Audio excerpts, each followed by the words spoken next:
Now, when it comes to electrolytes, electrolytes are divided into two types. They are strong electrolytes and they are weak electrolytes. And the difference between them should not make you think that there's something about that strength. The strength is simply the extent to which they dissociate or they break into ions. So strong electrolytes, they dissociate completely into ions, meaning if I have sodium chloride right here, begins as a solid, and then I dissolve it in water, H2O, it's going to break into the ions sodium and chloride completely. Technically, it's not completely, but it's almost completely, almost 100%. But there you go. That is 100% of what you have. So I'm going to write 100%. Let's relate this to one of the diagrams here. One would be your strong electrolyte. And if you look at it, you'll see that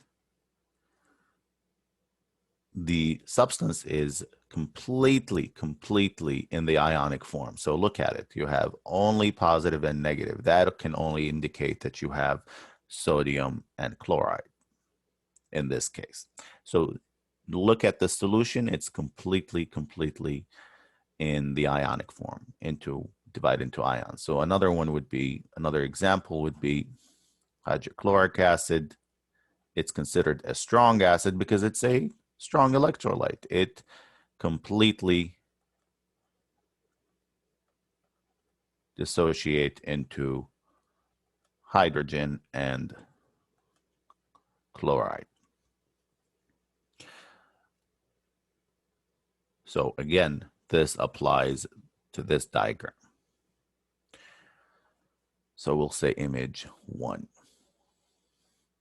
A weak electrolyte, on the other hand, is only a small fraction dissociates into ions. It's only a small fraction. And that rule, and it's going to be helpful, is that it's less than 5%. It's less than 5%. What does that mean? So if I take calcium carbonate, the example that I used earlier, and I dissolve that in water, and you can do that at home, chalk, it's only going to dissociate into a very small amount. So meaning you will have calcium and carbonate, but this is less than 5%, less than 5%,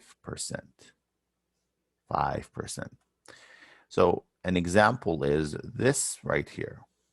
You do have some dissociation, but again, you also have the majority. Not, of course, shown here just to show you the ions, but you will see the rest actually remains in the compound form. It's the neutral form.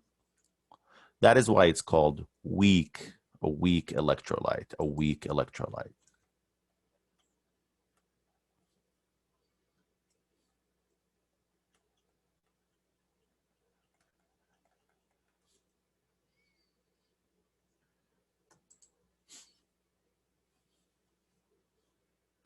And here's another example. Suppose we have HC2H3O2. This is acetic acid. This is in vinegar. You take only the H to dissociate the H. And it would be the acetate that's left, H3O2. And again, this is less than 5%. Less than 5%. Of course, we talked about non-electrolytes. So you see no ions in here, no ions. So no ions, so that would be a non-electrolyte. So one way of rebranding these is to say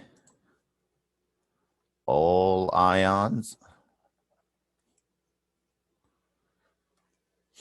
small amount of ions, or little ions here, little amount of ions. And of course, this would be no ions.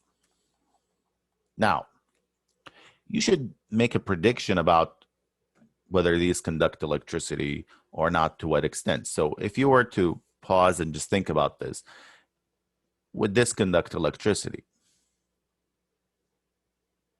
Would this conduct electricity? Or maybe is it going to conduct, if it does it conduct as much as this one? Does this one conduct electricity at all? Well, let's look at a video, a quick video, where you see, if we were in the lab, you would be able to see that.